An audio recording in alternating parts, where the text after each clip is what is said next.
Welcome back, everybody, to another in my aviation history series, and this is episode 37 in my series on the history of the RCAF.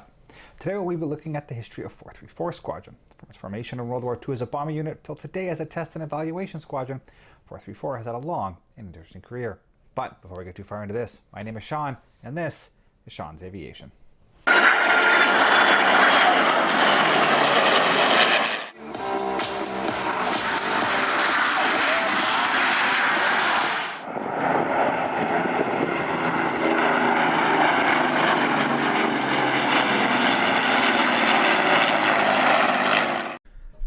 434 Squadron was formed on June 13th of 1943 at Thorpe as a bomber unit.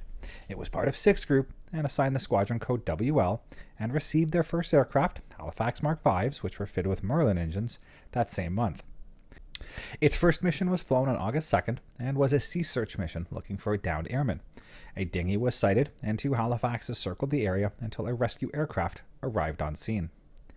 The first operational mission was flown on the night of August 12th-13th when 10 aircraft were tasked with bombing Milan, Italy. 9 aircraft successfully bombed the target and 1 aborted. In December, the unit relocated to Croft, and they were based here until the end of the war. In May of 1944, the unit converted to the Halifax Mark III, which was the most produced variant and fitted with the Bristol Hercules radial engine. On D-Day, June 6 of 1944, the squadron was tasked with attacking German positions in and around Condé-sur-Nardoux in France. 19 aircraft took off and bombed from 3,000 to 6,000 feet on Pathfinder markers. In December of 1944, the unit converted to the Lancaster Mark X, the Canadian-built variant of the Lancaster. Now, the first missions on the Lancaster was December 24th, which was Christmas Eve, with a raid on Dusseldorf. 7 aircraft were tasked for this mission and all successfully bombed their targets. Their last mission of World War II was flown on April 25th of 1945 when 15 aircraft were tasked with bombing gun positions on islands off the coast of Germany in the North Sea. The unit was then selected as one of the Canadian units to be assigned to Tiger Force, the Commonwealth's contributions to the bombing campaign in the Pacific Theater. As such, the unit began to fly their aircraft back to Canada. Now, the first aircraft left on June 10th, and all the aircraft were on site in Canada at their new base, Dartmouth, Nova Scotia, by June 14th. After brief leave, the crews began to train for the long over-water missions that would be needed in the Pacific Theater. With the sudden surrender of the Japanese after the 2 atomic bombs in August of 1945, the unit was stood down on September 5th of 1945. During World War II, the unit flew 14,622 operational hours over 2,582 sorties. It dropped 10,358 tons of bombs, as well as 225 sea mines. They were credited with 7 enemy aircraft destroyed, 2 probable, and 4 damaged. The unit suffered 75 aircraft lost, with 34 aircrew killed, 313 missing presumed dead, 121 POWs, and 16 who evaded capture. The post-war life of 424 started on July 1st, 1952, when it was formed as a fighter unit based at Uplands. It was assigned the squadron code BR and was given Sabre Mark IIs as their first aircraft. The unit was selected as one of the RCAF units to be based in Europe as part of the NATO force there, and in March 1953, the unit flew their aircraft over the Atlantic as part of Operation Leapfrog 3. Now you can see my video on Operation Leapfrog above. The unit was all on site at their new base, Zweibrücken, Germany, by April 7th of 1953. In October 1953, the unit began to upgrade to the Sabre Mark V, and then again, in January 1957, it upgraded to the Sabre Mark VI.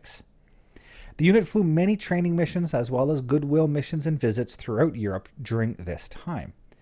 Now, in 1962, it was decided that the unit would transition to the CF-104, and it moved to Marville, France on June 16th of that year to hand off their Sabres, and it was temporarily stood down on January 15th of 1963.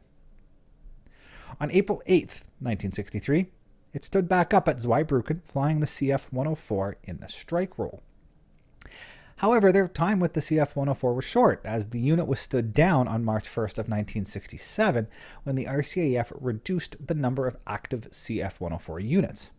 Now, this disbandment did not last long, and the unit was stood back up on February 15th of 1968 at CFB Cold Lake as the CF5 Operational Training Unit. Now, they passed this torch over to 419 Squadron when it was formed in 1975 and transitioned to an operational CF5 unit. The unit relocated to Bagotville in July of 1982, then again to Chatham in July of 1985. The unit was disbanded at CFB Chatham on March 17th of 1989. Once again, the unit was not down for long, and it was reformed on June 17th of 1992 at CFB Shearwater as a composite squadron and flew CT-133 Silver Stars and CC-144 Challenger aircraft. July 4th, 1992, the unit moved to CFB Greenwood, and on April 1st of 1993, it was redesignated as a combat support unit and focused on the training role using various electronic warfare systems. The squadron was disbanded in May of 2000. The current iteration of 424 Squadron was reformed in May 2018 at CFB Trenton as a test and evaluation unit and covers all of the RCAF's various test and evaluation flights based around the country. These include the Maritime Helicopter Test and Evaluation Flight at 12 Wing Shearwater in Nova Scotia, responsible for the CH-148 Cyclone, the Long Range Patrol Operational Test and Evaluation Flight at 14 Wing Greenwood, Nova Scotia, which is primarily focused on the CP-140 Aurora, the Land Aviation Test and Evaluation Flight at St. Hubert, Quebec, dealing with the CH-147 Chinook and the CH-146 Griffin, the Special Operations Test and Evaluation Flight at 8 Wing Trenton, deals with the Special Operations, Air Forces and Assets, Aerospace Test and Evaluation Flight, which is co-located with 434 Squadron in 8 Wing Trenton, and deals with the ground-based aeronautical systems such as radars, navigation aids, as well as meteorological systems and data links. Now, there's also the Transport Operational Test and Evaluation Flight at 8 Wing Trenton, which deals with the CC-130 Hercules, the 177 Globemaster, the 150 Polaris, and the new CC-330 Husky, the Fighter Operational Test and Evaluation Flight at 4 Wing Cold Lake, which works with fighter aircraft, and finally, the Search and Rescue Test and Evaluation Flight at 19 Wing Comox in British Columbia, which is responsible for the CC-295 Kingfisher, the CH-149 Cormorant, as well as the CC-130 Hercules and CH-146 Griffins that are used in the search and rescue role. Now, with the new aircraft coming online in the near future with things like the F-35, the P-8 Poseidon, the new CH-146s, the new CC-330s, there is going to be a lot of work for 434 Squadron integrating these new airframes into the RCAF's current framework of systems. Now, that all being said, hopefully 434 does not go anywhere as it is a much needed unit. On that note, I'm going to wrap it up here. Thank you everyone for watching, and I'll see you all next time.